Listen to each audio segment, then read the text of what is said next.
जी अस्सलाम वालेकुम एवरीवन, क्या हाल चाल है? ठीक है, होप सो आप सब ठीक होंगे। तो हम फिर सेशन स्टार्ट करते हैं आज का।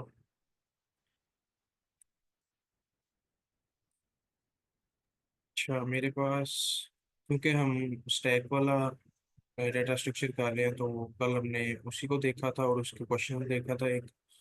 तो उसी को हम जो है ना वो ऑन करते हैं। तो फिर आज का जो क्वेश्चन है वो है 682 बेसबॉल। अच्छा, एनीवन कोई भी इसे रीड करना चाहे क्विकली, मतलब क्या डिमांड कर रहे हैं क्वेश्चन हमसे?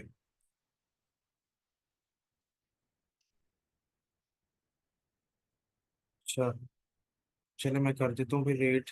वो कहना चाह रहा है, you are keeping the scores for a basketball game with strange rules.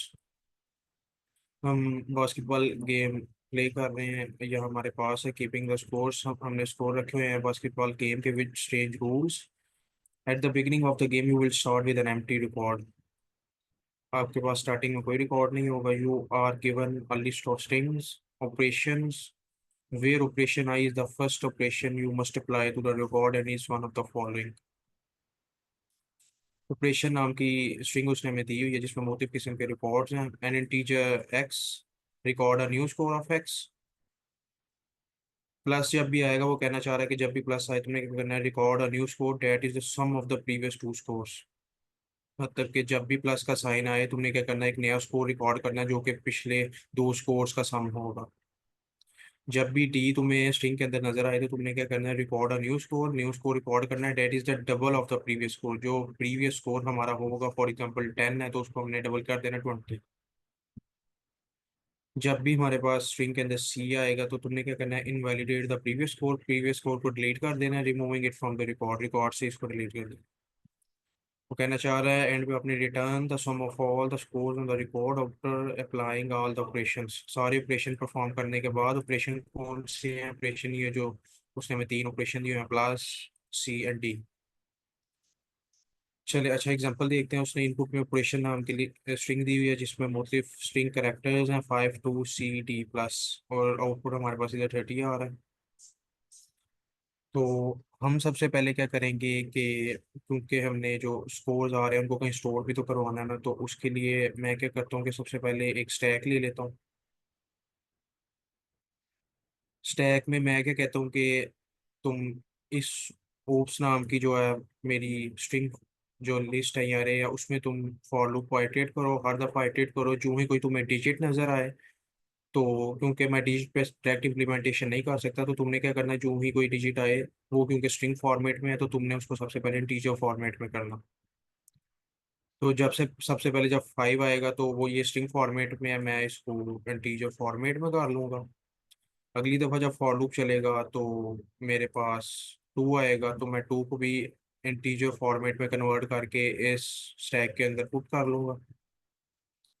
अच्छा, मैंने अब अगला जब आइटरेट करना है तो मेरे पास सी आ गया। अब मैंने क्या कहा था कि जब भी मेरे अंदर, मेरे अरे के अंदर जब भी तुम्हें सी नजर आए तो तुमने क्या करना है, invalidate the previous score, removing it from the record.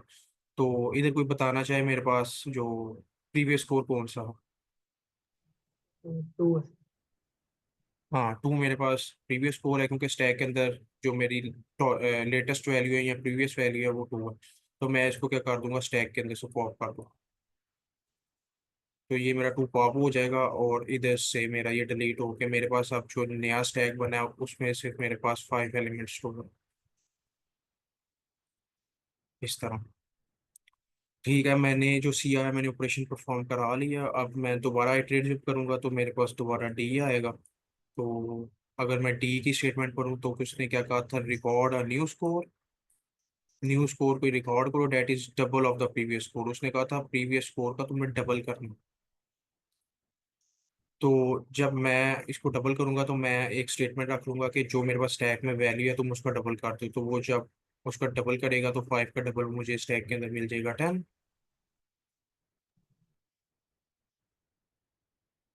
अच्छा, 10 मिलने के बाद जब मैं अगले ऑपरेशन पे आइटरेट करूंगा तो मेरे पास मेरी अरे या लिस्ट के अंदर जो स्ट्रिंग फॉर्मेट में लास्ट बचा वो मेरे पास है प्लस साइन। तो प्लस साइन के लिए उसने क्या कहा था कि record a new score that is the sum of the previous two scores. तो प्रीवियस टू स्कोर्स मेरे पास एक 10 है और एक 5 है। तो मैंने क्या करना है, इन दोनों को सम करके एक नया स्कोर ऐड करा देना अपने स्टैक के अंदर। तो जब मैं 5 + 10 करूंगा तो इधर 15 आ जाएगा। और एंड पे वो मुझे क्या कह रहा है कि तुमने रिटर्न कराना है सम ऑफ ऑल द स्कोर्स, जो जितने भी स्कोर मेरे स्टैक के अंदर आ रहे हैं तुमने उनका सम कराना है, मुझे रिटर्न करा देना है। तो मेरे पास 5 + 10 + 15 13 स्कोर आ जाएगा, तो मैं 13 उसको रिटर्न करवा दूंगा। अच्छा, इसमें अभी तक किसी को क्वेश्चन, इसमें मैं इस तरह करूंगा कि जो भी मुझे उसने C D+ ऑपरेशन दिए हैं हर एक के लिए मैं एक लेता एक स्टेटमेंट इफ एल्स लगाऊंगा उसमें। और अगर तो वो कह रहा है डबल करना है तो मैं डबल कर दूंगा, अगर वो कह रहा है पॉप करना है तो पॉप कर दूंगा, अगर वो कह रहा है प्रीवियस कोर्स को सम करना है तो मैं वो कर दूंगा स्टेटमेंट में लिख के। और एंड पे मैं अपना स्टैक रिटर्न करा दूंगा, या अपना जो मेरा सम निकलेगा वो रिटर्न करा दूंगा। यस, किसी का कोई अभी तक क्वेश्चन या सवाल समझ ना आई हो, क्या करना चाह रहा है क्वेश्चन? यहाँ तक क्लियर है। ठीक है, चलिए फिर कोड की तरफ चलते हैं, अगर कोई मसला हुआ तो फिर कोड में क्लियर कर लेंगे। अच्छा, मैंने सबसे पहले क्या देखा था कि मैं एलिमेंट जो अपने स्टोर करा रहा था, जो भी मुझे कोई स्ट्रिंग टाइप में एलिमेंट मिल रहा था मैं उसको अपने स्टैक के अंदर अपेंड करा रहा था, या जो भी था। तो सबसे पहले उसके लिए मुझे चाहिए एक स्टैक, क्योंकि मैंने अपने एलिमेंट स्टोर कराने हैं, तो मैं एक स्टैक रख लेता हूँ। स्टैक रखने के बाद मैंने क्या कहा था कि मैं अपना फॉर लूप चलाऊंगा इस ऑपरेशंस नाम की लिस्ट के ऊपर। तो मैं अगर लिख लूँ फॉर आई इन ऑपरेशंस। अच्छा, सबसे पहले जब मैंने उसको कहा कि तुम्हारे पास जब डिजिट अगर कोई आए तो तुमने इसको इंटीजर में करना है, तो सबसे पहले मैं अपनी 3 स्टेटमेंट बना लेता हूँ जो कि मेरी बननी बननी है, जो कि 3 ऑपरेशंस के लिए बने। एक जब मेरा प्लस आए, एक जब मेरे पास डी आए तुम्हारे पास,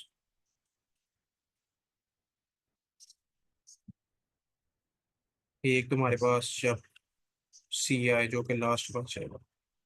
तो तुमने मोटिव ऑपरेशंस परफॉर्म करने हैं जो कि उसने लिखे हुए हैं, और हम उसी को दे के फिर अगली वैल्यूज अपडेट करेंगे।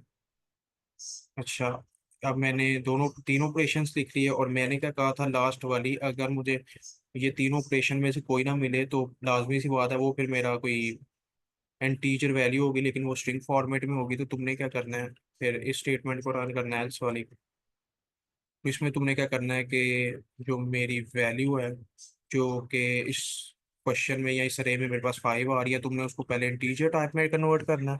कन्वर्ट करने के बाद तुमने उसको मेरी स्टैक के अंदर अपेंड करवा देना। अच्छा, ये वाले पॉइंट की किसी को समझ ना आई हो, ये इसमें मैं क्या करना चाह रहा हूँ।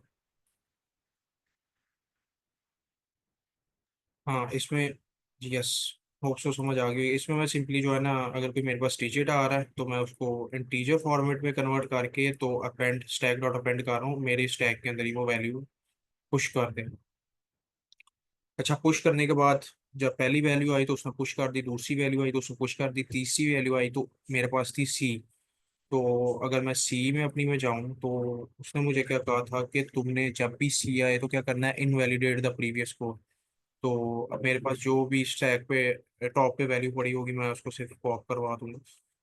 अगर आपको पता हो तो पॉप फंक्शन क्या करेगा कि मेरी जो टॉप ऑफ द वैल्यू है स्टैक में उसको रिमूव करा दे। अच्छा, इधर मेरा काम हो गया, सी में जब भी वो आएगा तो वो उसको प्रीवियस स्कोर को डिलीट करा देगा। अगली मेरे पास जो डी आ रही थी, तो डी में मैंने क्या लिखना था कि record a new score that is the double of the previous score. तो मैं उसको कह देता हूँ कि स्टैक में तुमने करना है अपेंड। अपेंड तुमने क्या करना है कि जो मेरा प्रीवियस स्कोर है जो कि स्टैक -1 पे खड़ा है इस टाइम, उसको तुमने क्या करा देना, मल्टीप्लाई करा देना 2 के साथ, उसको डबल कर देना। तो इधर मैंने लिख लिया 2 × बाय मेरा जो स्टैक है, -1 जो टॉप पे वैल्यू पड़ी है इसको तुम डबल कर दो, अगर तो 5 है तो 10 कर देगा, जैसे प्रीवियस केस में देखा था। नीचे वाली एग्जांपल भी रन करते हैं तो देखते हैं मतलब कि सही रन हो रही हैं चीज़ें कि नहीं। अच्छा, मैंने क्या कहा था कि जब भी मेरे पास प्लस आएगा तो तुमने क्या करना है कि मेरा record new score that is the sum of the previous 2 scores. वो कह रहा है कि स्टैक में अगर मेरे पास 5 और 2 पड़ा है तो तुमने इन दोनों को प्लस करके तो एक नया स्कोर उसके अंदर स्टैक के अंदर पुश कर देना। तो मैं उसको कह देता हूँ कि स्टैक के अंदर अपेंड कर दो, क्या अपेंड करो तुम, स्टैक की -1 जो सबसे टॉप वैल्यू है, उसको तुम क्या करो, उसका सम करो स्टैक की जो सेकंड टॉप वैल्यू है। उसको मैं कैसे असेस करूंगा, -2 के साथ। -1 लिखूंगा तो स्टैक की सबसे टॉप वाली वैल्यू आ जाएगी, -2 लिखूंगा तो उससे जो टॉप वैल्यू है सेकंड टॉप वैल्यू मेरे पास आ जाएगी। अच्छा, मैंने अब इधर तीनों कंडीशंस लिख ली।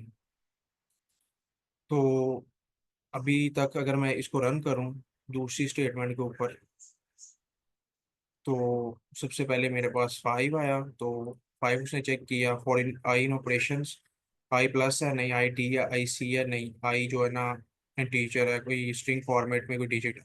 तो तुम क्या करोगे, उसको स्टैक में अपेंड करा दो उस आई को पहले इंटीजर में कन्वर्ट करके। तो अगर मैं इधर स्टैक बना लूँ, तो सबसे पहले वो क्या करेगा कि 5 मुझे स्टैक में अपेंड करा देगा। अपेंड कराने के बाद दूसरी जो मेरे पास वैल्यू आई वो थी -2। तो मैंने क्या कहा कि दोबारा मेरे पास ये डिजिट है, तो तुम क्या करो, इसको इंटीजर में कन्वर्ट करके ना इसको भी स्टैक के अंदर अपेंड करो। तीसरी वैल्यू मेरे पास आई तो वो भी एक डिजिट था लेकिन स्ट्रिंग फॉर्मेट में था, मैंने दोबारा उसको इंटीजर में कर लिया। ये सारी चीज़ें परफॉर्म कर रही है मेरी इस टाइम एल्स स्टेटमेंट। आगे चला तो मैंने उसको क्या कहा था कि सी आ गया मेरे पास। तो सी में अगर मैं देखूं तो सी में उसने मुझे कहा हुआ कि टॉप वैल्यू को स्टैक के अंदर से रिमूव कर दो। तो वो क्या करेगा कि 4 को मुझे स्टैक के अंदर से निकाल देगा। तो इस टाइम मेरे पास जो स्टैक पे वैल्यूज पड़ी हैं वो है 5 और -2। मेरा फॉर लूप आगे रन होगा तो डी आएगा मेरे पास। डी में देखूँ तो डी में उसने मुझे कहा हुआ है कि जो मेरी टॉप पे वैल्यू है जो कि -1 से असेस कर रहा हूँ उसको मल्टीप्लाई कर दो, डबल कर दो। तो जब जब 2 को डबल करूंगा तो कोई बताना चाहे मेरे पास इसका क्या आंसर है।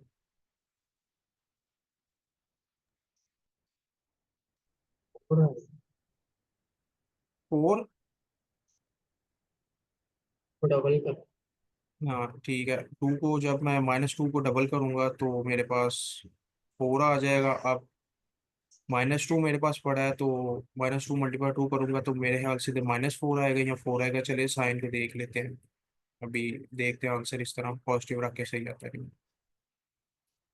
ठीक है, अब मेरा फॉर लूप आगे चलेगा तो मेरे पास 9 आ गया। मैंने कहा था जब भी कोई इंटीजर आए तो तुमने क्या, सब जब भी कोई डिजिट आए उसको पहले स्ट्रिंग फॉर्मेट से कन्वर्ट करना, तुमने इंटीजर में उसने 9 को अपेंड करा दिया। आगे चला तो प्लस आ गया। प्लस में मैंने क्या लिखा था कि तुमने क्या करना है कि स्टैक की -1 स्टैक की टॉप सेकेंड वैल्यू उन दोनों को प्लस कर। तो मेरे पास 9 + 4 बन रहा है 13। तो मैंने इसको भी अपने जो है ना स्टैक के अंदर अपेंड कर दिया। दोबारा मेरे पास आ रहा है प्लस साइन। प्लस साइन जब दोबारा मेरे पास आएगा तो मैंने उसको क्या कहा था कि दोबारा तुमने जो है ना स्टैक की -1 स्टैक की -2 को तुमने क्या कर देना है, मेरे स्टैक के अंदर अपेंड कर देना। अभी मुझे लग रहा है वैल्यू गलत आएगी क्योंकि इधर -4 ही आएगा, लेकिन फिर भी करके देखते हैं क्या आंसर आता सर -4 है वो, -4 ही है। हाँ, आएगा वो। -4 ही आएगा उधर। मैं वैसे उस तरह करने की कोशिश कर रहा था कि आपको समझ आ जाए। ठीक है, -4 जब आएगा तो मैंने उसको क्या कहा था कि मेरी प्लस आया था मेरे पास ये वाला साइन। मैंने क्या कहा था कि first of value second of value दोनों को प्लस कर दो। 9 + -4 क्या बनेगा। 5 आ जाएगा। 5 आ जाओ।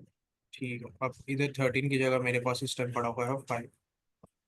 जब मेरे पास अब टॉप पे वैल्यू 5 पड़ी है तो दोबारा मेरे पास प्लस साइन आ गया। तो मैंने उसको क्या कहा कि फर्स्ट ऑफ वैल्यू और सेकंड ऑफ वैल्यू स्टैक की उनको दोबारा प्लस कर दो। तो 5 + 9 मेरे पास आ जाएगा 14। अब मेरे पास टैग में क्या पड़ा है, 14 पड़ा है, 5 है, 9 है, -4 है, -2 है और 5। ये वैल्यूज इस टाइम मेरे स्टैक में पड़ी हैं। तो अगर इन सब को मैं परफॉर्म करूं तो क्या आंसर आएगा मेरे पास। ये मेरा है स्टैक।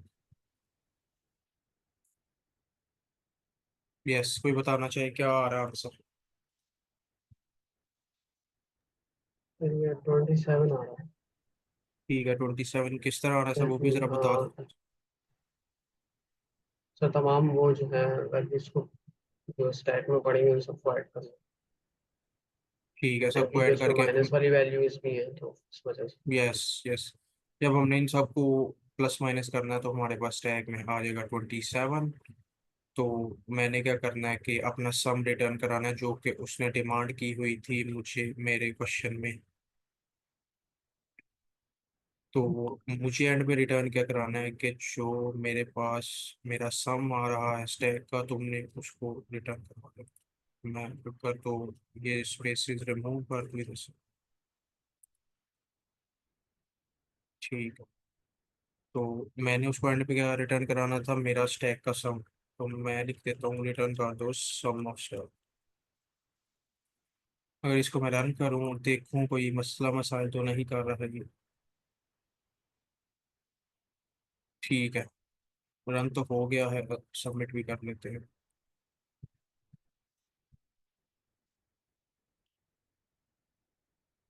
ठीक है, सबमिशन भी हो गया अभी। होप सो ये क्लियर होगा, अगर किसी को कोई इसमें क्वेश्चन है तो वो पूछ ले।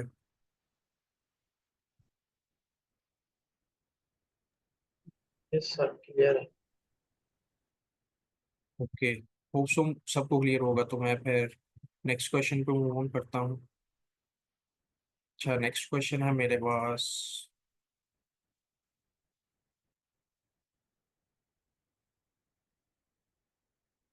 Validate stack sequence. अच्छा, अब इसमें मैं अगर स्टेटमेंट रीड करूं तो ये मेरे पास क्वेश्चन नंबर है 946। और इसमें वो कहना क्या चाह रहा है कि गिवन टू इंटीजर्स अरेज, दो उसने इंटीजर अरे दिए हैं, एक का नाम है पुश्ड और एक का नाम है popped, each with distinct values return true if this could have been the result of a sequence of push and pop operation on an initially empty stack or false otherwise। अच्छा, इधर क्या करना कहना चाह रहा हूँ, वो कह रहा है कि मैंने तुम्हें एक पुश नाम की अरे दी है और एक पॉप नाम की अरे दी है, और तुम क्या करोगे एक एम्प्टी स्टैक लो, जो मेरी पुश नाम की अरे है उसमें जो एलिमेंट्स हैं उसको स्टैक के अंदर पुश कराते जाओ और साथ चेक करते जाओ कि जो मेरे पॉप के एलिमेंट है अगर तो वो दोनों सेम है तो तुम क्या करो स्टैक से वो एलिमेंट रिमूव कर दो। रिमूव करने के बाद एंड पर अगर तुम्हें स्टैक में कोई वैल्यू ना नजर आए तो तुमने क्या करा देना ट्रू रिटर्न। अगर वो सीक्वेंस सही फॉलो नहीं कर रहे, फॉर एग्जांपल एलिमेंट पुश हो रहा है लेकिन पॉप सही तरीके से नहीं हो रहा, सही अरेंजमेंट में नहीं हो रहा, तो तुमने क्या करना फॉल्स रिटर्न करा दो। अच्छा, इसको मैं भी परफॉर्म करता हूँ। मैंने क्या किया कि सबसे पहले एक स्टैक एम्प्टी ले लिया, तो मैंने क्या किया पुश स्टेटमेंट का जो पहला एलिमेंट है मैंने अपने स्टैक के अंदर अपेंड करा। जब मैंने इसको अपने स्टैक के अंदर अपेंड कराया तो मैंने साथ ही पॉप स्टेटमेंट की जो मेरी पहली वैल्यू है इधर मैं एक पॉइंटर रखूंगा अपना। मैं चेक करूंगा कि जो मेरा ये एलिमेंट जो स्टैक के अंदर टॉप पे पड़ा है वो क्या मेरी पॉप के फर्स्ट एलिमेंट के इक्वल है कि नहीं, क्योंकि मैंने चेक करना है अगर ये इक्वल आके एंड पे स्टैक खाली बच जाता है तो मैंने ट्रू रिटर्न कराना। अब ये मेरा इधर इक्वल नहीं है। हमने देखना है कि सीक्वेंस सही फॉलो कर रहा है, जो मैं एलिमेंट्स पुश कर रहा हूँ अपने स्टैक के अंदर वो सही अरेंजमेंट में पॉप ही हो रहे हैं कि नहीं। अगर नहीं हो रहे तो मैंने फॉल्स रिटर्न करा दूँ। अच्छा, something in the chat. Okay, ठीक है, जब वन मैंने चेक कर लिया तो मेरे पास फोर में फोर पड़ा है तो ये इक्वल नहीं है, तो मैं क्या करूंगा कि दोबारा मेरा फॉर लूप आगे चलेगा तो वो फिर टू अपेंड करा देगा। दोबारा चलेगा, जब चेक करेगा कि फोर के इक्वल नहीं है तो दोबारा वो मेरी जो पुश नाम की अरे है उस पर चलेगा तो थ्री आएगा।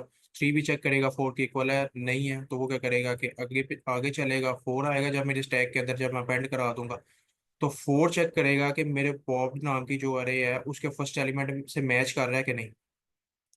अगर तो मैच कर रहा है तो मैं क्या कहूंगा कि जो टॉप एलिमेंट है जो कि इस टाइम फोर है तुम उसको पॉप करा दो। वो फोर को बाहर निकाल देगा, फोर मेरे पास हो गया डिलीट। दोबारा चलेगा, मैं अपना आई पॉइंटर फोर से मूव ऑन करके आगे एलिमेंट पे शिफ्ट कर दूंगा। अब आगे मेरे पास पड़ा है फाइव, तो मेरा दोबारा फॉर लूप जब चलता रहेगा तो फाइव आ जाएगा। फाइव आएगा तो मैं अपनी इस स्टैक के अंदर उसको पेंड करा दूँ। जब इस टैग के अंदर अपेंड होगा तो साथ ही मैंने स्टेटमेंट लगाई होगी कि मेरे पॉड में जो पॉइंटर मेरा इस टाइम खड़ा है उस पे जो वैल्यू है क्या स्टैक के टॉप के इक्वल है कि नहीं। तो वो चेक करेगा, हाँ तो इधर तो स्टैक के टॉप के इक्वल ही है वैल्यू, वो क्या करेगा इसको भी पॉप करा देगा। जब इसको भी पॉप कराएगा तो जो स्टेटमेंट होगी जो दोनों में मतलब कि चेकिंग कर रही है कि मेरा जो पॉप पुश में जो एलिमेंट आ रहा है और जो मेरा पॉड में एलिमेंट है वो इक्वल है कि नहीं, वो रन होगा। वो चेक करेगा। अब मेरी स्टैक में इस टाइम टॉप एलिमेंट थ्री पड़ी है तो मेरा साथ साथ ही जो है ना ये पॉइंटर मूव ऑन करता रहेगा जो ही उसको इक्वल वैल्यू मिल जाएगी। इक्वल वैल्यू मिलेगी वो +1 का इंक्रीमेंट करेगा, नहीं मिलेगी वो उधर ही खड़ा रहेगा। अब फॉर लूप मेरा पुश पे चलता रहेगा। अब इधर जब 3 आया तो मेरा पॉइंटर इस टाइम 3 पे ही था, तो उसने चेक किया टॉप एलिमेंट स्टैक का और टॉप एलिमेंट जो पॉइंटर जिधर खड़ा है वो दोनों वैल्यूज इक्वल है तो तुम इसको भी पॉप करा। इसको भी पॉप कराया तो 3 पे डिलीट हो गया। मेरा जो पॉइंटर है वो आगे मूव ऑन किया, तो मेरा स्टैक पे जो टॉप एलिमेंट था वो 2 था, उसने दोबारा चेक किया दोनों इक्वल हैं, अगर इक्वल है तो तुम इसे पॉप कर। ये भी 2 पे निकल गया। जब 1 पे पॉइंटर आएगा तो मेरे पास स्टैक में टॉप एलिमेंट भी 1 ही बचा होगा, ये दोबारा चेक करेगा 1 1 के इक्वल है जो स्टैक का टॉप एलिमेंट है और जो मेरा पुश ट्रे में आई पॉइंटर है वो दोनों इक्वल है। तो इधर भी दोनों इक्वल हो गए, ये बाहर आ जाएगा, इधर से डिलीट हो जाएगा। अब मेरे पास जो मेरा स्टैक पड़ा है वो है एम्प्टी। तो मैंने क्या करा देना है, ट्रू रिटर्न, क्योंकि जो मेरे एलिमेंट स्टैक के अंदर पुश हो रहे हैं वो सही सीक्वेंस फॉलो कर रहे हैं और पॉप हो रहे हैं उसी सीक्वेंस के साथ। अच्छा, अभी ये तो क्योंकि ट्रू वाला केस था, तो अगर मैं फॉल्स वाला केस ले लूँ तो उसमें किस तरह चीज़ें परफॉर्म होंगी। अच्छा, मेरे पास नीचे वैल्यूज आ गई हैं पुश्ड के अंदर। अच्छा, इसको थोड़ा सा साइड भी बना लेते हैं। अच्छा, कोई कोई कोई मुझे वैल्यूज बताना चाहे कि मतलब कि मेरे पास पुश्ड में किस तरह वैल्यूज आ रही हैं, अगर किसी को कोई समझ आई है, नहीं तो मैं तो करते ही रहूँगा। 1। ठीक है, स्टैक के अंदर सबसे पहले मेरा फॉर लूप चल रहा है, 1 चलेगा, फिर वो कुछ चेक करेगा वो। यस सर, वो चेक करेगा कि वो क्या इक्वल है। यस, पॉइंटर मेरा गुड इस टाइम सर। पुश पोर्ट पे खड़ा है जीरो, जीरो इंडेक्स पे। उसने चेक किया जी। इक्वल आ रहा है सर। नहीं। वो क्या अब करेगा, वो पुश हो जाएगा क्योंकि नहीं है। तो पुश हो जाएगा, दोबारा चेक करेगा 4 की इक्वल है, नहीं मिल रहा हम्म, उसको, पॉइंटर मेरा उधर ही खड़ा है। जी। नहीं, इक्वल 3 चले आएगा। 3 चेक कर रहा है, नहीं है इक्वल। वो पॉइंटर उधर ही खड़ा है, दोबारा मेरा फॉर लूप आगे चलता जाएगा, 4 आ गया इधर। हम्म, अब इधर चेक तो करेगा इसी वो को। दोनों इक्वल हैं तो 4 को डिलीट करा देगा, पॉप करके बाहर निकल आएगा, तो साथ ही मैंने स्टेटमेंट में अपना पॉइंटर इंक्रीमेंट करवा देगा। जी। अब वो स्टेटमेंट जो होगी जो दोनों इक्वल चेक कर रही है कि टॉप एलिमेंट स्टैक का और मेरा जो पॉप्ड है उसमें जो पॉइंटर जिधर भी खड़ा है मेरा वो दोनों इक्वल है। अब इधर इधर चेक किया जाए तो 3 मेरा टॉप एलिमेंट है, तो उसने क्या करना है, इधर ही चेक करना है कि फॉर लूप 3 पे चल रहा है और जो मेरा पॉप पे पॉइंटर खड़ा है दोनों इक्वल है, वो 3 को भी पॉप करा दे। अब दोबारा मैं अपना पॉइंटर आगे मूव ऑन करा दूंगा, पॉइंटर अब आ गया मेरा 5 के ऊपर। लेकिन स्टैक के टॉप एलिमेंट उसने चेक किया 5 के इक्वल है, नहीं इधर तो इक्वल नहीं मिल रहा उसको, फॉर लूप वो चला देगा फिर। अब इधर 5 आ गया मेरे पास। 5 जब आएगा तो टॉप एलिमेंट मेरे पास इस टाइम 5 आ गया है, तो पॉइंटर भी मेरा 5 पे खड़ा है, उसने दोनों को इक्वल। अच्छा, उसने दोनों को इक्वल चेक किया है कि जो मेरा पुश्ड में जो एलिमेंट आ रहा है और जो मेरा पॉवर पे इंडेक्स खड़ा है ये दोनों इक्वल है कि नहीं, ये 5 5 दोनों इक्वल है, ये भी पॉप करा देगा। पॉइंटर दोबारा आगे मूव ऑन कर देगा। अब मेरे पास पॉइंटर 1 पे खड़ा है लेकिन मेरा स्टैक पे वैल्यूज हैं 1 और 2। अब उसे चेक किया कि स्टैक का टॉप एलिमेंट है जो वो मेरे जो इंडेक्स पे वैल्यू खड़ी है वो उसके इक्वल है कि नहीं। अब मेरे पास इधर 2 है टॉप एलिमेंट, और जो मेरी पॉड पे जो इंडेक्स है वो है उसकी वैल्यू है 1। इंडेक्स तो वैसे 0 1 2 3 4 है लेकिन वैल्यूज में 1 आ रही है। अब उसने चेक किया दोनों इक्वल हैं, तो दोनों इक्वल नहीं है, तो इधर ही उसने फॉल्स रिटर्न करा देना क्योंकि सही सीक्वेंस फॉलो ही नहीं कर रहे। अब मैं ये डायरेक्ट नहीं कर सकता कि सबसे लास्ट वाली वैल्यू के साथ उसको इक्वल करा के आगे चला लो। स्टैक एक सीक्वेंस फॉलो कर रहा होता है, टॉप एलिमेंट निकलेगा तो अगले के साथ काम चलेगा, अगर टॉप एलिमेंट नहीं निकलेगा तो हम उसको चेक नहीं कर सकते या उसको ट्रू नहीं कह सकते। यस, अभी अभी क्वेश्चन किसी का इसमें किस तरह चीज़ें वर्क कर रही है इसमें। जी सर, क्लियर है। ठीक है, अब ये जो मैंने चीज़ें जिस तरह मैं कर रहा था, फॉर एग्जांपल आइटरेटर में एक मूव ऑन करूंगा, स्टैक में वैल्यू टॉप एलिमेंट चेक करूंगा, इसी तरह मैं कोड लिखूंगा इसका। तो अगर तो मैं इसकी पहले अप्रोच बता दूं हल्की सी उसी तरह ही है जिस तरह हमने करनी। मैंने एक स्टैक बना लेना जैसे मैं पहले ही बना रहा था, तो मैं अपने पुश पे फॉर लूप चलाऊंगा और हर दफ़ा वैल्यू एंटर करूंगा और हर दफ़ा चेक करता जाऊंगा कि स्टैक का जो टॉप एलिमेंट है वो मेरे पुश के आई इंडेक्स के इक्वल आ रहा है कि नहीं। इक्वल आता जाएगा, तो मेरा इंडेक्स मूव करता जाएगा, ना आएगा तो फॉर लूप जो मेरा है ना आगे मूव ऑन करता जाएगा। अच्छा हाँ, फॉर लूप आगे मूव ऑन करता जाएगा। अगर उसको एक वैल्यू इक्वल मिल गई तो वो इंडेक्स को आगे करवा देगा इंक्रीमेंट, और जो मेरी स्टैक में टॉप एलिमेंट है उसको भी पॉप करा देगा। और एंड पे अगर तो वो इक्वल मिल गए तो मैं क्या कहूँगा कि जो है ना मेरा ट्रू रिटर्न करा दो, क्योंकि सही सीक्वेंस फॉलो कर रहा है, पुश और पॉप जो हो रहे हैं उसमें जो एलिमेंट्स। अच्छा फिर कोड की तरफ भी चलते हैं, मेरे ख्याल से अप्रोच सेम ही है, इतनी कोई डिफरेंस नहीं है। ठीक है, मैंने सबसे पहले क्या कहा था कि एक तो स्टैक तो मैं लूंगा ही जिसमें एलिमेंट्स पुश्ड वाले मैं जो है ना अपेंड कराऊंगा। उसके बाद अगर याद हो तो मैंने कहा था कि एक मैं पॉइंटर लूंगा जिसको मैं आई कह देता हूँ और उसको मैं जीरो रख देता हूँ इस टाइम पे, क्योंकि अगर तो एलिमेंट उसको इक्वल मिल गया तो वो मेरे आई पॉइंटर को इंक्रीमेंट करा के अगली वैल्यू को मूव ऑन कर चाहिए। मैंने क्या कहा था, फॉर आई या फॉर एन जो भी मैं लिख लूँ, फॉर आई इन पुश नहीं, फॉर आई आइटेटर है, मैं इसकी जगह कुछ भी लिख सकता हूँ कि मेरा जो फॉर लूप है मेरी पुश्ड वाली अरे पे चलेगा, और चलने के बाद वो क्या करेगा कि मेरा जो एन एलिमेंट आ रहा है उसको स्टैक में अपेंड कराएगा, क्योंकि वैल्यू स्टैक में नहीं होगी तो मैं कैसे उसको चेक करूंगा कि ये पॉप के एलिमेंट के इक्वल है कि नहीं। अच्छा, जब उसने स्टैक में अपेंड करा लिया तो टॉप एलिमेंट आ गया, उसने भी चेक करना है वाइल स्टैक एंड स्टैक की जो टॉप वैल्यू है जो कि मेरे पास इस केस में होगी 1, उसको तुमने चेक करना है कि इक्वल इक्वल आ रही है जो मेरी बॉट वाली अरे के इंडेक्स पे वैल्यू पड़ी है। अगर तो ये इक्वल आ रही है तो तुमने क्या करना है कि स्टैक को टॉप एलिमेंट को पॉप करा देना, और इसके साथ ही तुमने आई का एक इंक्रीमेंट कर देना।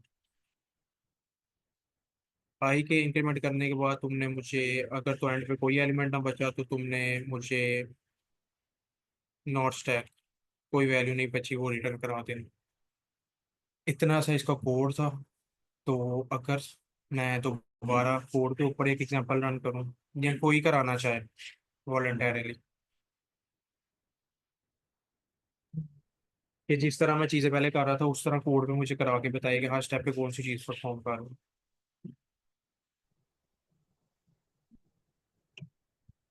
ये सबसे पहले तो स्टैक इनिशियलाइज करवा दिया हमने। ठीक है सर, मैं फिर साथ साथ आइटेशन करता रहता है। टैग इनिशियलाइज करा ली। उसके बाद एक पॉइंटर मतलब एक आई जो है वो हमने उसको रख दिया 0 पे।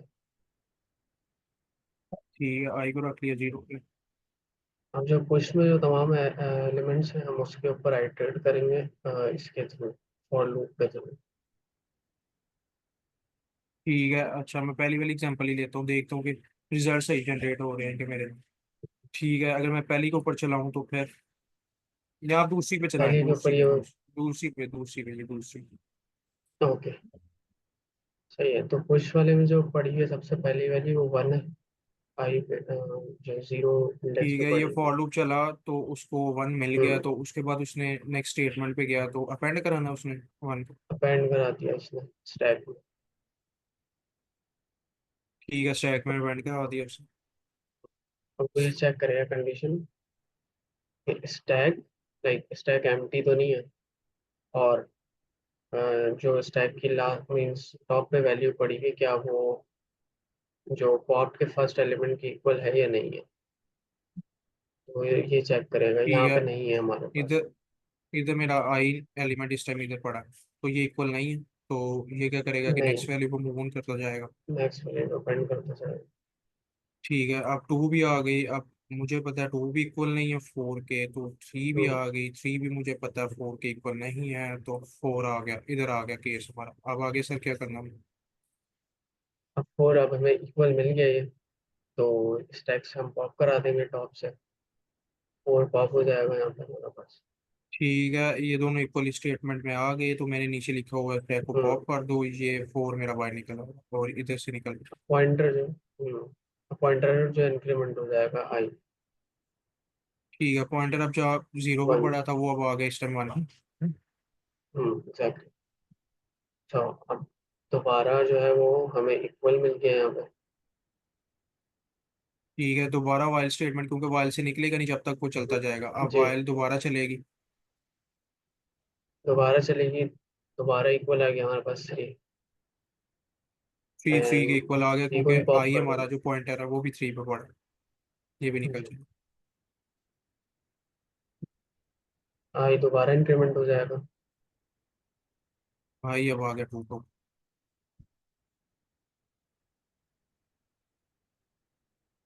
स्टिल अब ये दोबारा वाइल स्टेटमेंट चलेगी, वो चेक करेगा ये चेक इक्वल करेगा नहीं है कि टॉप तो एलिमेंट जो आ रहा है वो इक्वल नहीं है। जी, अब इक्वल वो नहीं है स्टैक तो में अपेंड फिर करवा देगा। यस, अब वो स्टैक में दोबारा 5 वैल्यू जो मेरी रह गई थी उसको फाइंड करा देगा। अब टॉप एलिमेंट मेरा स्टैक में 5 पड़ा। जी, तो वो चेक करेगा दोबारा कि भाई इक्वल आ गया हमारे पास, तो दोबारा जी, पॉप कर देगा। टू इंडेक्स पे भी मेरे पास 5 ही पड़ा है, और जो मेरा टॉप एलिमेंट है स्टैक है वो भी 5 पड़ा है। दोबारा इसको पॉप करा देगा, ये भी निकल गया। और आई का इंक्रीमेंट करा देगा मैं 3 पे।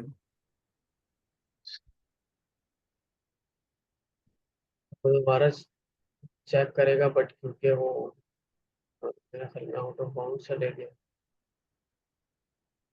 यस, अब इधर हमारे पास आई आ गए इस टाइम 3 के ऊपर। 3 पे मेरे पास वैल्यू पड़ी है 1, तो उसने चेक किया कि स्टैक और टॉप एलिमेंट इक्वल इक्वल है पॉप्ड के आई एलिमेंट के साथ, तो इधर उसको इक्वल नहीं मिलेगा। तो वो क्या कर देगा कि रिटर्न फॉल्स करवा देगा हमें।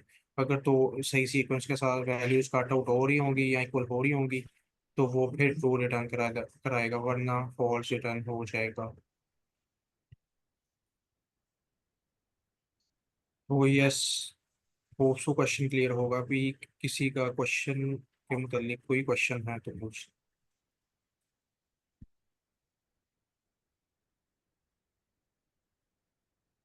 Yes, any basic question regarding the question.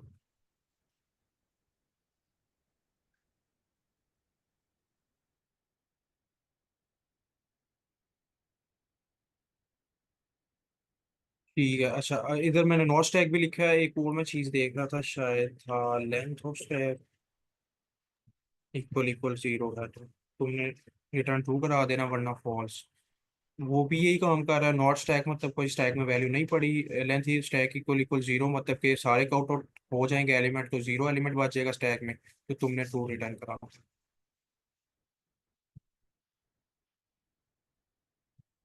ये भी उसी तरह रन करेगा। सबमिट करता हूँ इसको।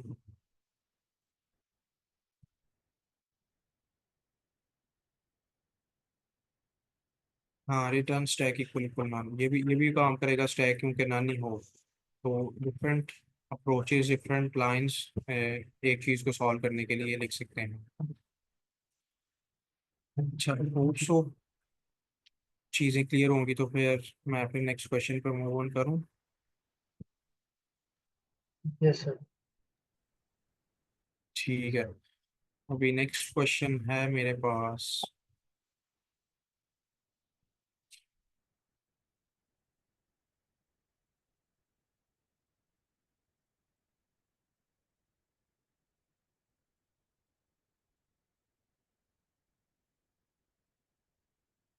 नेक्स्ट क्वेश्चन मेरे पास है 696 minimum string length after removing सब स्ट्रिंग्स।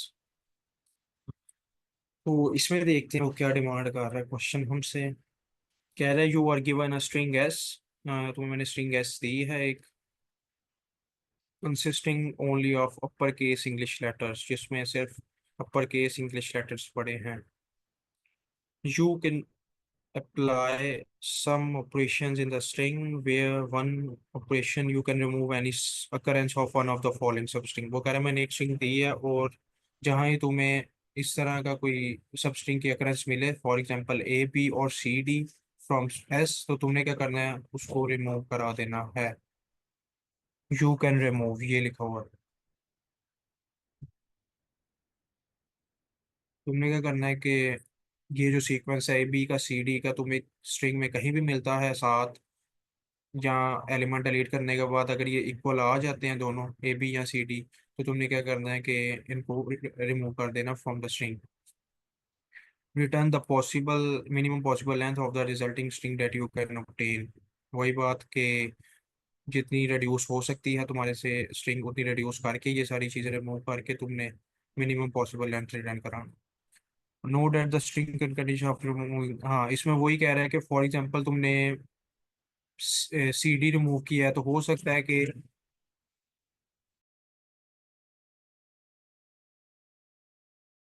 अच्छा हो सकता है कि सीडी रिमूव हो के, हो सकता है कि स्ट्रिंग के अंदर हो ए सी डी एंड बी, तो तुम सी डी रिमूव करो तो ए बी इक्वल हो जाए दोनों, तो तुमने ए बी को भी रिमूव कर देना। दैट्स द केस, वो इस लाइन में ये चीज कहना चाहे। अच्छा होप सो क्वेश्चन की तो समझ आ गई होगी। अगर मैं नीचे देखूं क्वेश्चन के अंदर, तो मेरे पास A B F C A C D B लिखा हुआ है।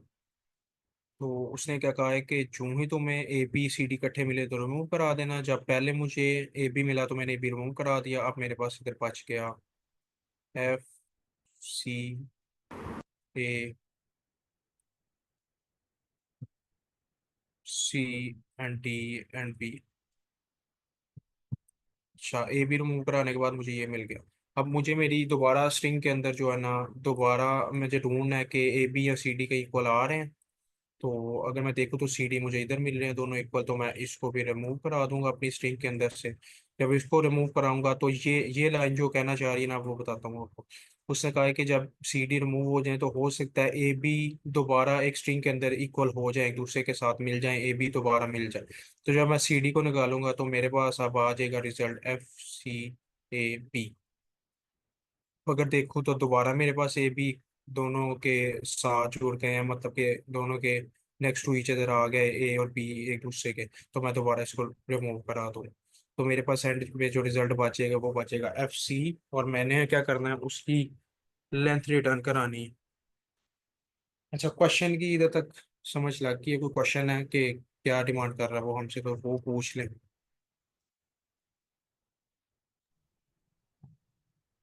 और यहाँ तक क्लियर। ठीक है।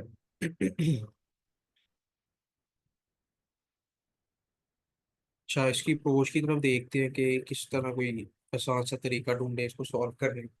अच्छा मैं क्या करूँगा कि अगेन स्टैक के क्वेश्चन है तो स्टैक तो लेना ही पड़ेगा। एक स्टैक ले लेता हूँ मैं, और मैं अपना फॉर लूप चला देता हूँ इस स्ट्रिंग के ऊपर, इस नाम की। और मैं क्या करता हूँ कि उसको कहता हूँ कि जो ही तुम आइटरेट करो तो अपना जो पहला एलिमेंट तुम्हें मिले उसको अपेंड कराओ। और साथ ही तुम क्या करो कि क्रॉस चेक करते जाओ कि ए और बी इकट्ठे आ रहे हैं, जो ही इकट्ठे आ रहे हैं तो तुमने रिमूव करो। जब मेरा फॉर लूप चला पहले, तो सबसे पहले मेरे पास वैल्यू आई ए, तो मैंने उसको कहा कि ए को तुम अपेंड करा दो मेरे स्टैक के अंदर। दूसरी दफा जब वैल्यू चलेगी तो उसके पास आ गया बी, ये वाला एलिमेंट। तो बी जब उसके पास आया तो मैंने नीचे स्टेटमेंट दी होगी अपेंड कराने से पहले कि अगर तुम्हारे पास जो वैल्यू है जो इस टाइम आइटरेट करके आ रही है, अगर तो वो बी है, और जो मेरे स्टैक की टॉप एलिमेंट है जो कि -1 पे पड़ी है, अगर वो ए है, क्योंकि मुझे ए बी इकट्ठे चाहिए। मैंने ये स्टेटमेंट अपनी इफ स्टेटमेंट में दी होगी कि अगर स्टैक का टॉप एलिमेंट ए है, दूसरी भी लिख ही देता हूँ। अच्छा मैंने लिखा होगा दो स्टेटमेंट में, अगर क्या स्टैक का एलिमेंट ए है या स्टैक का एलिमेंट सी है, और जो मेरे पास वैल्यू आ रही है वो या तो बी है और या तो डी है, तो तुमने क्या करना है कि उस एलिमेंट को स्टैक से पॉप करा दो। फॉर एग्जांपल ए आया, ए मैंने अपेंड करा दिया, बी आया, तो मेरी ये स्टेटमेंट रन होगी। वैल्यू इस टाइम मेरे पास बी है, और स्टैक की टॉप एलिमेंट चेक करेगा, क्योंकि ए बी मुझे इकट्ठा चाहिए, तो स्टैक की वैल्यू चेक करेगा कि स्टैक में टॉप एलिमेंट ए पड़ा है तो उसको ए मिल जाएगा।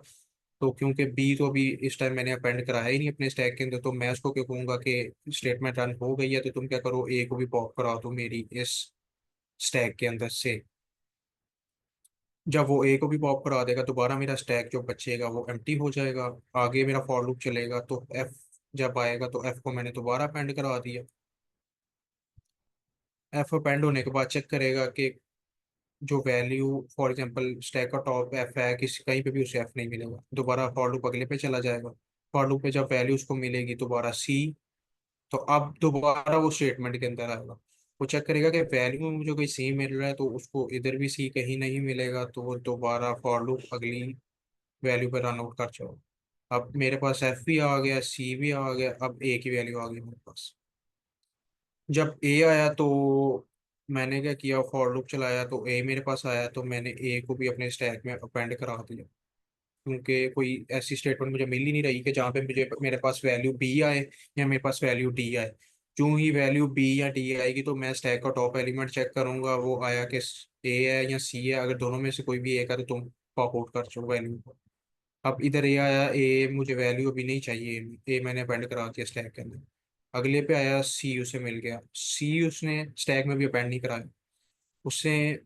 हाँ सॉरी सॉरी, अपेंड करा देगा क्योंकि वैल्यू ना बी है ना डी है। दोबारा जब चेक करेगा तो उसको सी कोई वैल्यू नहीं मिलेगी तो वो स्टैक के अंदर अपेंड करा देगा सी को। अब इस तरह भी स्टैक चल रहा है। दोबारा अगली वैल्यू पे आएगा तो उसको डी मिल गई, तो मैंने उसको स्टेटमेंट में क्या कहा हुआ था कि अगर तुम्हें वैल्यू डी या बी मिल जाए दोनों में से एक एलिमेंट, तो तुमने साथ ही स्टैक का टॉप एलिमेंट चेक करना है। अगर वो ए है या सी है तो तुमने क्या करना है, उस टॉप एलिमेंट को स्टैक से पॉप आउट कर देना। तो इधर वैल्यू फिलहाल मेरे पास डी आई थी, मैंने जब -1 स्टैक का टॉप एलिमेंट चेक किया तो वो सी था, वो भी मुझे क्लियर आउट मिल गया, तो मैंने अपने स्टैक के टॉप एलिमेंट को पॉप आउट करा दिया। तो मेरा सी इस टाइम पॉप होकर स्टैक से निकल गया। दोबारा फॉर लूप चला तो फॉर लूप को इस टाइम वैल्यू मिली बी।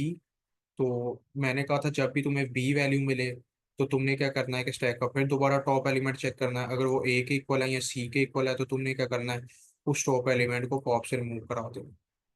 तो वो क्या करेगा कि इस टॉप एलिमेंट को भी स्टैक से रिमूव करा देगा। तो अभी अगर मैं देखूँ तो मेरे पास स्टैक में सिर्फ दो एलिमेंट्स पड़े हैं, एक है सी और एक है एफ। तो मैं इसकी लेंथ रिटर्न करा दूँ इन दोनों एलिमेंट्स की। इसमें बस इस इतना काम हो रहा है कि मैं दो स्टेटमेंट्स ले रहा हूँ, एक फॉर लूप चला रहा हूँ। हर दफ़ा जब मेरा स्टैक का टॉप एलिमेंट मुझे ए या सी के बराबर मिले मैं पॉप आउट कर दूंगा। शर्त ये है कि वी जो मेरे पास है मेरी वैल्यू है वो बी या डी होनी चाहिए। और एंड पे मैं अपनी लेंथ ऑफ स्टैक रिटर्न करा दूँ।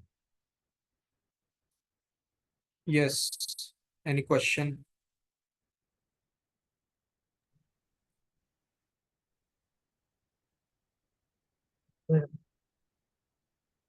ठीक है,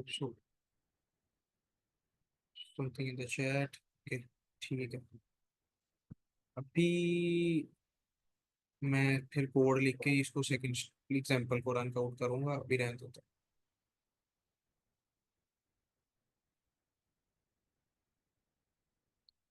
ठीक है, तो कोड की तरफ चलता हूँ। देखता हूँ कि मैंने किस तरह का है मैं कोड लिखूंगा, किस तरह स्टेटमेंट्स बनाऊंगा कि जो मेरी रन आउट होंगी सही तरीके से। तो एज इट इज जो पहले करते आए हैं, दोबारा मुझे एक स्टैक चाहिए और वो एम्प्टी स्टैक ही होगा। तो मैंने तो उसी बात क्या की थी कि मैं अपना फॉर लूप चलाऊंगा इस स्ट्रिंग के ऊपर। तो फॉर आई इन एस, तो जब पहला एलिमेंट आएगा तो मैंने उसको कहा था कि तुमने पहले एलिमेंट को अपेंड करा देना है मेरे स्टैक के अंदर। ठीक है, फॉर एग्जांपल अज्यूम कर लेते हैं उसने स्टैक में अपेंड कर दिया क्योंकि वो स्टेटमेंट में बात नहीं लिखी। अब मैंने उसको कह दिया कि अगर स्टैक है तो फिर तुमने रन होना, स्टैक रन होने के बाद मैंने उसको कहा कि तुमने चेक करना है कि स्टैक की जो टॉप वैल्यू आ रही है -1 के साथ असेस करूंगा उसको। अगर तो वो इक्वल इक्वल आ रही है मेरे ए के, एंड जो वैल्यू है मेरी या जो मेरा आई है वो इक्वल इक्वल आ रहा है मेरे बी के, तो तुमने क्या करना है कि तुमने मेरा स्टैक को टॉप एलिमेंट पॉप कर देना है, स्टैक डॉट पॉप। और तुमने कंटिन्यू करता जाना है साथ साथ। दूसरी स्टेटमेंट भी मैंने लगानी थी, ए बी की तो मैंने लगा दी। मैं दोबारा इफ यूज करूंगा और उसको कहूंगा कि स्टैक का -1 अगर तो वो तुम्हें मिल जाता है सी के इक्वल, तो तुमने क्या करना है कि चेक करना है कि जो आई वैल्यू आ रही है वो भी डी के इक्वल है कि नहीं। अगर तो वो डी के इक्वल होगी तो तुमने क्या करना है कि स्टैक से पॉप कर देना उसको। तो तुमने फिर कंटिन्यूटी करता रहना। और मैंने क्या कहा था कि अगर स्टैक में फॉर एग्जांपल फर्स्ट टाइम आता है तो उसे वैल्यू चाहिए, अगर स्टैक नहीं है तो तुमने क्या करना है, हर दफ़ा स्टैक में वैल्यू अपेंड करानी है मेरी साथ साथ, हर आइट्रेशन पे। वो क्या होगी मेरी आई। ये सब करने के बाद मैं उसको कहूँगा कि तुमने मुझे रिटर्न करा देना है लेंथ ऑफ स्टैक। अच्छा, अब एक एक लाइन आइटरेट करता हूँ दूसरी एग्जांपल पे कि किस तरह चीज़ें चल रही हैं, तो फिर पता चल जाए। अच्छा, सबसे पहले मैंने उसको कहा कि स्टैक ले लिया, फॉर लूप चला लिया, stack if stack stack value है तो फिर चल जाओ, नहीं है तो फिर स्टैक डॉट अपेंड कर दो। तो स्टैक डॉट अपेंड करने के बाद जब वैल्यू उसके पास आएगी तो वो उसको अपेंड करा देगा पहली वैल्यू। दूसरी वैल्यू जब आएगी तो वो चेक करेगा कि मेरे पास जो आई आ रहा है वो बी के या डी के इक्वल है। अगर बी या डी के इक्वल होगा तो तुम स्टैक का टॉप एलिमेंट चेक करो, टॉप एलिमेंट चेक करो ए या सी के इक्वल है। अगर ए या सी के इक्वल है तो तुमने स्टैक का जो टॉप वाला एलिमेंट है होप सो वो ए होगा या सी होगा, क्योंकि बी या डी को हमने इस टाइम अभी स्टैक में पुश कराया ही नहीं था। तो तुमने उसको टॉप एलिमेंट को स्टैक से पॉप कराना है और कंटिन्यू करके दोबारा जब अगली दफ़ा चलना है तो दोबारा तुमने फिर वैल्यू स्टैक में अपेंड करनी है, तो इसी तरह चलते जाना है। तो मैं दूसरी स्टेटमेंट अगर रन करूँ तो दूसरी एग्जांपल्स को, तो सबसे पहले जब मैं फॉर लूप चलाऊंगा तो मेरे पास ए आएगा। तो अभी तो मैं ए फिलहाल अपेंड करा दूंगा या पुश करा दूंगा अपने इस स्टैक के अंदर। जब ए आया तो क्योंकि आई मेरे पास इस टाइम कोई बी नहीं है जो कि मैं पहली एलिमेंट को चेक करूँ, दूसरी दफ़ा जब आएगा तो दोबारा जब स्टेटमेंट रन के चेक करेगा आई के अंदर बी मिल रहा है, आई के अंदर डी मिल रहा है तो कुछ नहीं मिल रहा होगा, तो वो दोबारा सी को भी अपने स्टैक के अंदर अपेंड करा देगा। दोबारा जब आएगा तो फॉर लूप से उसको बी एलिमेंट मिला, बी एलिमेंट मिलने के बाद उसने चेक किया कि यस बी मुझे मिल गया। उसने कहा ठीक है, ये स्टेटमेंट चेक करता हूँ रन होनी है कि नहीं, अभी ये वाला पार्ट ट्रू हुआ है मेरा। तो उसने दूसरी स्टेटमेंट रन की कि स्टैक का टॉप एलिमेंट मेरे पास ए बन रहा है, तो इधर कोई बताना चाहे मेरे पास स्टैक का टॉप एलिमेंट क्या है। सी। हाँ, इधर स्टैक का टॉप एलिमेंट मेरे पास सी है, ये स्टेटमेंट रन नहीं होगी। तो आई मेरे पास बी है, दूसरी स्टेटमेंट भी रन नहीं होगी, तो स्टैक के अंदर ये भी अपेंड हो जाएगा। जब स्टैक के अंदर अपेंड होगा दोबारा अगली वैल्यू पर इटरेट करेगा, दोबारा अगली वैल्यू बी मिल गई तो उसने कहा दोबारा ये वाली स्टेटमेंट तो मेरी ट्रू हो रही है, लेकिन चेक करो कि स्टैक का टॉप एलिमेंट ए पड़ा है कि नहीं। तो स्टैक का टॉप एलिमेंट ए नहीं है, स्टैक का टॉप एलिमेंट मुझे इस टाइम बी ही मिल रहा है, तो दोबारा इसको स्टैक के अंदर अपेंड करा। जब स्टैक के अंदर दोबारा अपेंड करा लिया तो लास्ट वैल्यू आइट्रेशन होने के लिए रह गई जो कि थी डी। तो डी जब आया तो अपेंड कराने से पहले उसने डी को चेक किया कि वैल्यू तुम्हें किसी स्टेटमेंट में डी मिल रही है। तो ये वाली स्टेटमेंट में मुझे वैल्यू डी मिल रही थी, लेकिन उसने कहा मैंने दोबारा दरमियान में लगाया हुआ है एंड, ना कि और ऑपरेटर लगाता तो कोई भी एक चलती तो चल जाना था, लेकिन इधर एंड ऑपरेटर है, दोनों चलेंगी तो फिर ही स्टेटमेंट आगे चलेगी। तो मेरे साथ ही देखा कि स्टैक का टॉप एलिमेंट मेरे पास सी पड़ा है क्योंकि तुम्हें डी तो मिल गया, लेकिन स्टैक का टॉप एलिमेंट तो इस टाइम मेरे पास बी पड़ा है, सी नहीं है, तो वो इसी लास्ट वाले एलिमेंट को भी डी को अपेंड करा देगा स्टैक के अंदर। और आफ्टर ऑल द आइट्रेशन मैं क्या कहूँगा कि एंड पे तुमने जो कि मैंने कहा ही हुआ है कि return length of the stack, तो 1 2 3 4 एंड 5, तो लेंथ ऑफ स्टैक 5 हो जाएगी जो कि एग्जांपल नंबर 2 में हमें गिवन है। Yes, any question now.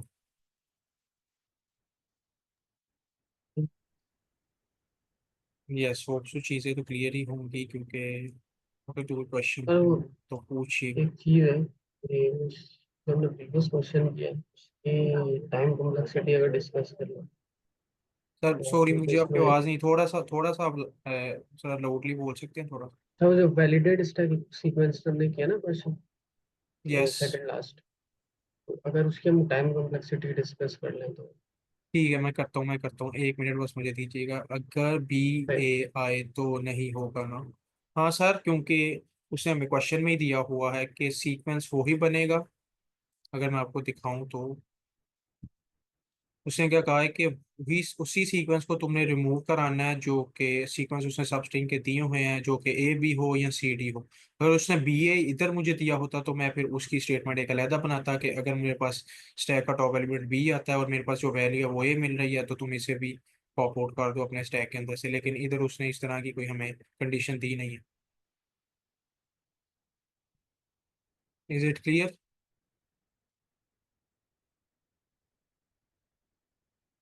ठीक है, हाँ स्टेटमेंट दी होती तो फिर मैं कर लेता। अच्छा मैं इसको, यस ठीक है सर, थैंक यू।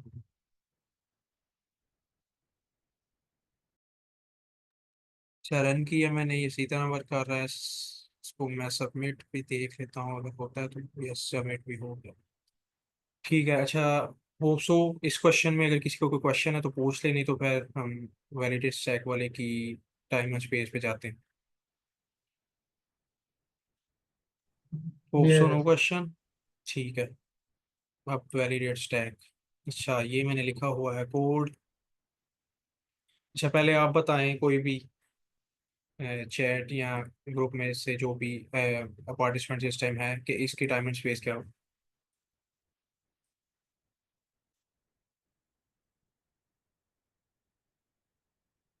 वो ऑफेंस है टाइम और या स्पेस, दोनों कौन सा कह रहे हैं? वो ऑफेंस दोनों। सर अली आप क्या कहते हैं इसकी टाइम स्पेस क्या होगी? सही है, बस ये जो दो लूप्स है ना, नेस्टेड लूप्स, ये थोड़ा सा मुझे वो कर रहे हैं, क्योंकि वाइल वाली तो हम थोड़ा सा वो चेक कर ठीक रहे है हैं, बट ठीक। स्टिल। ठीक है सर शजील आप एक्सप्लेन करेंगे सर को क्यों ऑफेन है दोनों, अगर कुछ थोड़ा सा टाइम निकाल।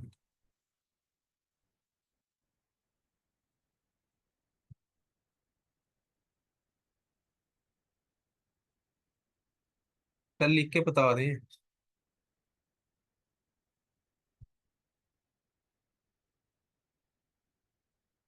अच्छा स्पेस ओवर फैन इसलिए होगी सर क्योंकि स्पेस में हमने एक स्टैक या जो हम नॉर्मल कहते हैं, जो भी मैं कोई एक नई अरे या नई लिस्ट क्रिएट करता हूँ तो उसकी मेरे पास टाइम कॉम्प्लेक्स स्पेस कॉम्प्लेक्सिटी वो ऑफेन हो जाती है क्योंकि मैंने स्पेस इस्तेमाल कर ली।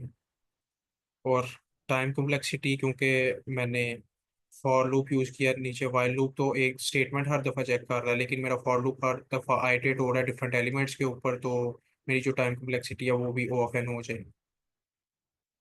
वाइल लूप तो फॉर लूप के साथ चलता ही जाएगा, हर दफ़ा चेक करेगा हर स्टेटमेंट पे कि वैल्यू इक्वल आ रही है कि नहीं। तो क्योंकि ये इसके अंदर नेस्टेड लूप चल रहा है तो फिर इसकी टाइम कॉम्प्लेक्सिटी हो जाएगी ओपन। तो ये सच चीज कुछ एंटर करना चाह रहे हैं इसमें?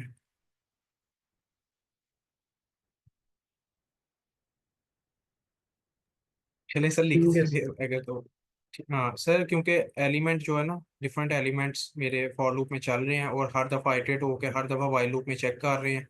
और हर एलिमेंट पे मेरा फॉर लूप जाके चेक कर रहा है। अगर ये थाउजेंड्स ऑफ एलिमेंट्स भी होंगे तो वो थाउजेंड्स ऑफ एलिमेंट्स पे जाएगा। तो डेट्स द रीजन की मेरी टाइम कम्प्लेक्सिटी वो हो जाएगी ओ of N.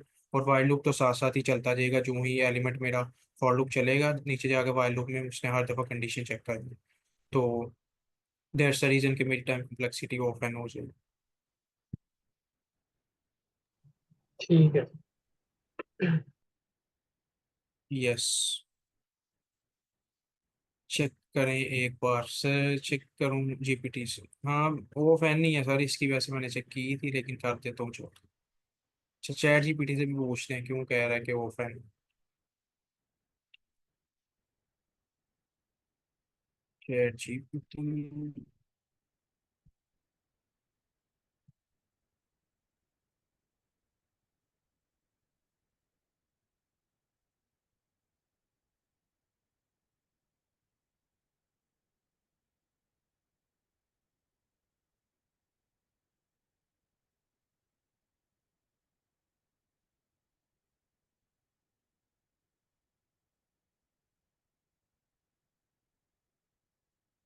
program completed time complexity of n, each element in the pushed is pushed exactly once in the stack।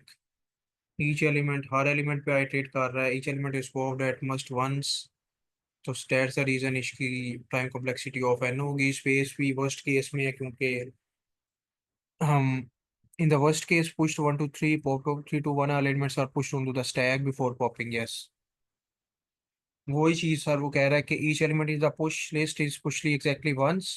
Her element जो मेरा फॉर लूप या पुश या पॉड में, हर एलिमेंट हर दफा इटरेट होके हर दफा पुश हो रहा है स्टैक के अंदर, तो दैट्स द रीजन उसकी टाइम कॉम्प्लेक्सिटी ऑफ एन हो जाएगी। स्पेस क्योंकि हम पहली बात है कि लिस्ट हम या अरे या स्टैक में बना रहे हैं, और हर एलिमेंट जो है स्टैक में पॉप या पुश हो रहा है, तो दैट्स द रीजन जो हमारी स्पेस भी कंज्यूम हो रही है, और हमारी टाइम स्पेस कॉम्प्लेक्सिटी भी इधर ऑफ है।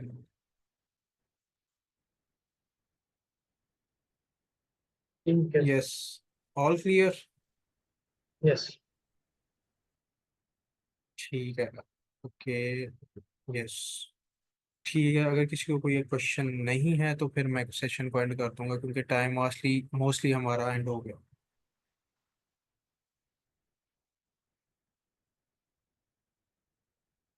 यस, सो होप सो के आपने एंजॉय किया होगा क्वेश्चन को करते हुए, मतलब कि मज़े के क्वेश्चन से।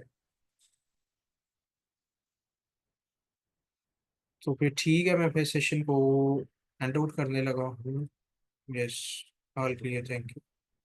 Okay, thanks a lot for